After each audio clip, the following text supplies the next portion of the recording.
what's going on? Well, this is a chart. You've seen it. This is Daniel 70 weeks, 69 weeks, cross of Christ, destruction of Jerusalem, the rapture of the church. Do you notice that Magog invasion? It's either somewhere around the rapture or it's the same thing as Armageddon. The problem with it being Armageddon is the Antichrist isn't leading it. Iran and Russia are, or Gog and Magog and Iran are leading it. It's not the whole world. It's not the global south. It's not everybody. It's just certain nations that are named. This is what Ezekiel talks about. It talks about Gog and Magog coming. It talks about Iran coming. It talks about Northern Africa coming. And it talks about the global south group coming up. So what is that?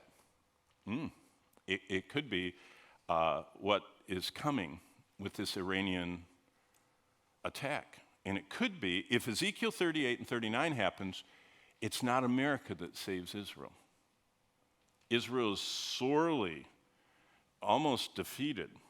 And at the last minute, God keeps them from being defeated, destroys 2/3, Ezekiel says, of the, actually it says 7/8. So 84% of all the attackers are destroyed, but Israel is weakened and they're helpless. And somebody has to come help them, and most likely the Antichrist. That's when he rises. And he proposes this. We'll build a Jewish temple on the mount if you guys will surrender your atomic bombs and all your technology. Muslims, let them do it, and Israel won't be a menace to you anymore. And Christians, you've always wanted to reach Israel, you can put a church up there too. Can you imagine what kind of a person could accomplish that? That's probably what's coming. So the conflict of the ages is Satan opposing God's plan. He is the dragon. But during this period, another event happens. In verse 7, Michael and his angels, that's one of the archangels, fights with the dragon, that's Satan.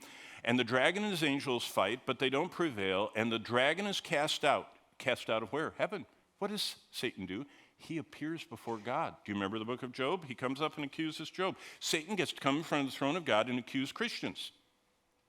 His ministry is accusation. He's not allowed in heaven anymore to accuse us.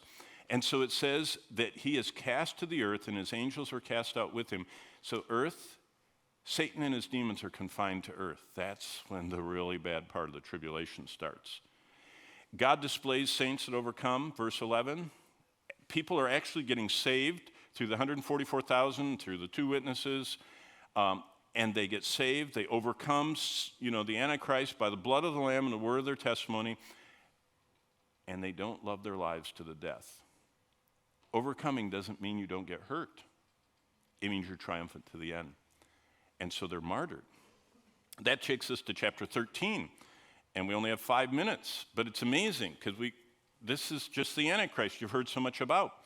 He's described in Daniel 7 and Daniel 9 and Daniel 11 and a lot of other places. He's super intelligent. He'll be one of the smartest humans ever. He's quite the communicator. He's really a politician. Anybody that can solve the Arab-Israeli conflict, Islam and Israel conflict is amazing. He's a businessman. He's a super general, and he's very, very proud. That's the 12th of the picture. Remember I told you that chapter 24 talks about a drone view. Well, the 12th trend is the rise of the dragon. This is the ultimate event in chapter 13. The dragon, the beast, and the false prophet. Once Satan takes over and desecrates the temple and all that, look what happens. Another beast comes out of the earth. He has 2 horns like a lamb, speaks like a dragon. Verse 12, he exercises all the authority of the first beast in his presence, so he's the front man.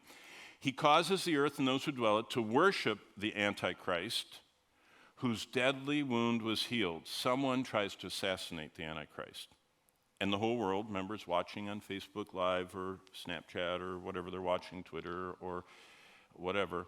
And he comes back, his deadly wound is healed, and the false prophet, look at verse 13, performs great signs. He can make fire come down from heaven on the earth in the sight of men. That means he'll say, get your cameras ready, watch. He calls down fire from heaven. But he doesn't stop there. This is the interesting one. Look at verse 14. He deceives those who dwell on the earth by the signs which he's granted to do in the sight of the beast. He tells those on earth, now comes the mark of the beast, the whole thing that we've been talking about.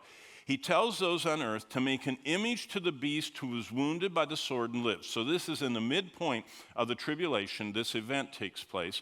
He's granted power. He gives breath to the image of the beast. So they make a robot, an idol, and some kind of a robot image thing that the false prophet gives breath to the image of the beast. So the image of the beast should both speak and cause as many as would not worship the image to be killed. This is the ultimate terminator. Now, I clipped out of Bloomberg. It says technological singularity by 2045. Futurists predict a point where humans and machines become one. Do you see the brain on the microchip? Just wait. Satan has one up on that. Satan has all demonic power, and he's the king over all the demons, indwells a man and allows the men to make a robot, and the robot has all the artificial intelligence, and it's given demonic life that it can speak, but it has a singular purpose. It kills anyone who comes to Christ and won't follow the Antichrist. He causes, through this terminator, everyone, small and great, rich and poor, free and slave, to receive a mark. No one has the mark of the beast now. No one has it. It's not a social security number. You understand what I mean? There are all these people that have resisted everything because they don't want to get the mark of the beast. There's only one way to not get the mark of the beast, and we'll finish with that. But verse 17, no one can buy or sell except one who has the mark of the beast. And so deception is the greatest danger facing. Salvation is when you receive a love of the truth. Now, think about it this morning. You're saved if God has implanted in you a love of the truth. Because the people that don't have a love of the truth, that do not believe it, verse 12, but have pleasure in righteousness, are the ones that are deceived and get the mark of the beast. So the Bible says Satan's going to invade. Most people will be led astray. And the only way to escape the mark of the beast is to be saved. And that little card you see is what I keep in my Bible. It's the 7 things that happen when someone gets saved. And you can see it. We're forgiven, justified, regenerated, reconciled, adopted, redeemed, and sanctified. And that's Satan's everlasting hatred.